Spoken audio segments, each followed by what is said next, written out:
ताजमहल कैसे बना और क्या सच में मजदूरों के हाथ काटे गए थे?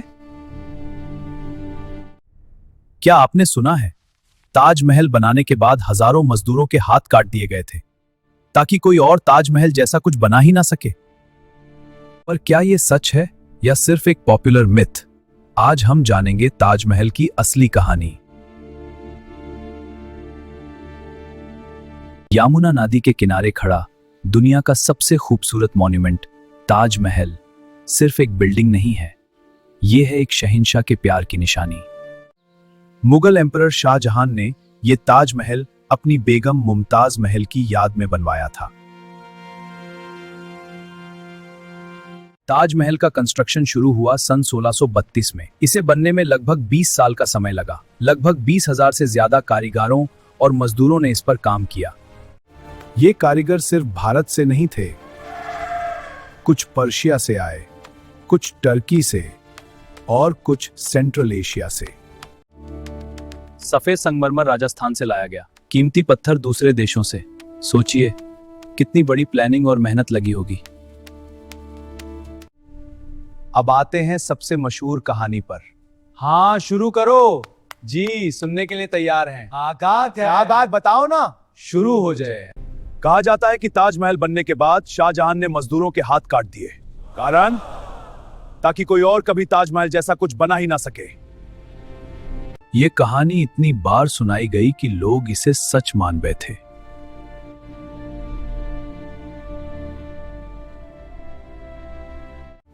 लेकिन अब सच सुनने के लिए रेडी हो, क्योंकि जो आप जानने वाले हो वो इतिहास की किताबों में पूरी तरह नहीं बताया गया।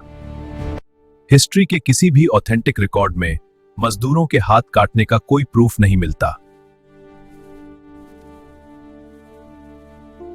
ना मुगल डॉक्यूमेंट्स में, ना फॉरेन ट्रैवलर्स के रिकॉर्ड्स में कहीं भी यह कहानी नहीं लिखी गई।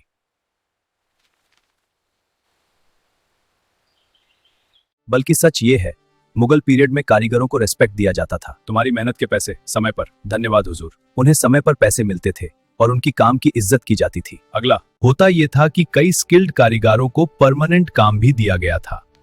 उनकी कला और प्रतिभा को प्रोत्साहन दिया जाता था। इतिहास गवाह है कि इतने बड़े जुल्म को छुपाना नामुमकिन होता है।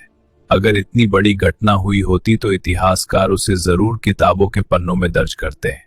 लेकिन अगर हाथ काटने का कोई सबूत नहीं है तो फिर ये कहानी आई कहां से और ये अफवाह क्यों आग की तरह जनता में फैली? सच ये है कि ताजमहल अपने समय से काफी आगे था। उसकी बनावट, उसकी सुंदरता और उसकी परिपूर्ण समानता उस दौर के लोगों के लिए समझना मुश्किल था। और जब कोई चीज समझ में नहीं आती तो अक्सर कल्पना उसकी जगह ले लेती है। लोग अंदाजा लगाने लगते हैं बिना किसी प्रमाण के। यहीं से कहानियों का जन्म होता है। किसी ने कहा शायद कारीगरों को दोबारा काम करने से रोका गया होगा। फिर किसी और ने इस बात को थोड़ा बढ़ा दिया और धीरे धीरे एक अंदाजा एक कहानी बन गया। ये कहानी लिखित रूप में कहीं दर्ज नहीं थी। ये बस मुंह जबानी एक व्यक्ति से दूसरे व्यक्ति तक पहुंचती रही। और जब कोई बात पीढ़ी दर पीढ़ी दोहराई जाती है तो लोग उसे बिना सवाल किए सच मान लेते हैं। इसी प्रक्रिया में एक कल्पना पूरा मिथ बन जाती है। जरा देखिए इस मोहब्बत के मकबरे को। इसकी खूबसूरती हाथ काटने की किसी मिथ से नहीं आई। वो आई है कला, विज्ञान, सम्मिति और सदियों के धैर्य के साथ। और हैरानी की बात यह है, इसकी नक्काशी आज भी पूरी तरह हाथ से ही होती है। और सबसे बड़ी बात, वक्त के 400 साल गुजर जाने के बाद भी ये इमारत आज तक सीधी खड़ी है। ये कहानी हमें एक अहम बात समझाती है। हर मशहूर कहानी जरूरी नहीं कि हकीकत हो, क्योंकि इतिहास को समझने के लिए वाकयात, दलील और अकल चाहिए, सिर्फ अफवाहों पर यकीन नहीं।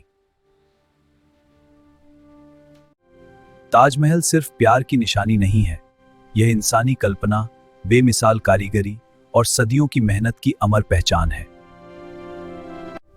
अगर आपको ये ऐतिहासिक जानकारी अच्छी लगी हो तो please like, share and subscribe this channel to spread the information. Thank you.